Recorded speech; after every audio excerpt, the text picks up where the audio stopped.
Let me take you back to KwaZulu-Natal, where the sentencing of KwaZulu-Natal hitman Fisokuhle Ntuli has been postponed to the 9th of December. He was found guilty of killing ANC councillor Thami Nyembe in 2016.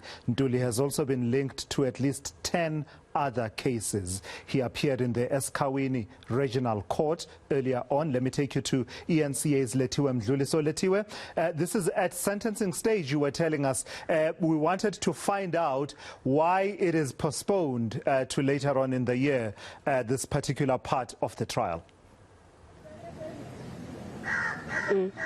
Well, the lawyers of Fisokuhle Ntuli did bring an application today at the eSPOKESPERSON Regional Court, basically requesting for lawyers to assess and then report back on Fisokuhle Ntuli's living conditions, which basically means that they will now have to start a process looking at what kind of person he is, the life that he's living, if he is the breadwinner at home. Of course, the prosecution did say that they are seeing this as a delaying tactic because they were ready for sentencing to begin today, and they are saying that they are looking for a very harsh sentence against Ntuli. But just to take you back on some of the charges and convictions that Ntuli has been facing, we do know that he was arrested back in 2016 for the murder of ANC councillor Thami Nyembe, but also he's been linked to other cases as well, 10 for this conviction. But the police are also telling us that he is also being investigated for other murder cases in provinces such as Gauteng. The police also did confirm today that Ntuli is also linked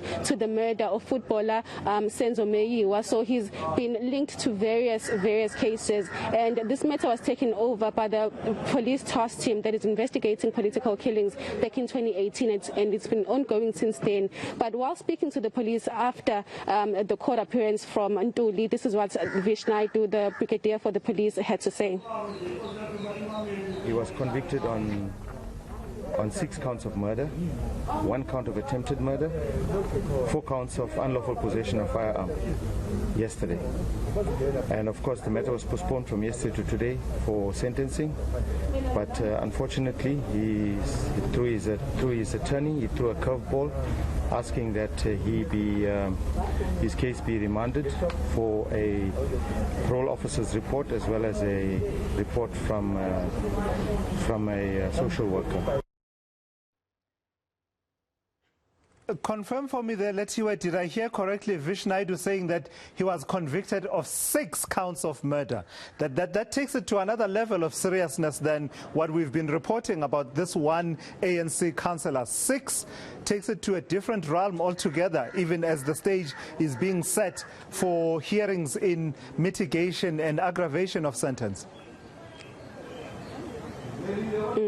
Yes, Tulasiza, while speaking to the police, they did confirm that for this matter, he's facing 11 convictions. He's been convicted for 11 charges, but those 6 convictions include murder, and then the other ones include possession of unlicensed firearms and as well as attempted murder. But the police did say that he's facing a string of murder cases as well, including the ones in Gauteng, and they are saying that those matters are still being investigated. So Fisokuhle is facing some very major cases, and of course the prosecution today is saying that they will not take this delaying tactic lightly, and they are hoping and pushing for a very harsh sentence. They are looking at no less than a life sentence for this accused. All right, thank you for that, Lethiwe Mdluli there in eSPOKESPERSON. It would seem to me that this man is a key linchpin in our attempts to understand the political killings, at least in the province of KwaZulu-Natal, right? And if I heard VISH NAIDOO correctly there, he says of the 11 charges that he's facing, that he's been convicted for, 6 are murder charges, 6. And there's talk there of a link to the Senzo Meyiwa case and that ANC councillor.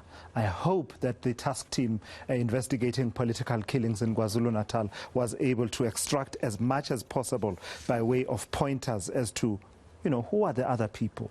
Who are the people that commission these murders that we continue to see in KwaZulu-Natal? You're watching All Angles on eNCA. Stay with us. I have more updates for you on the day's top stories coming up in just a moment.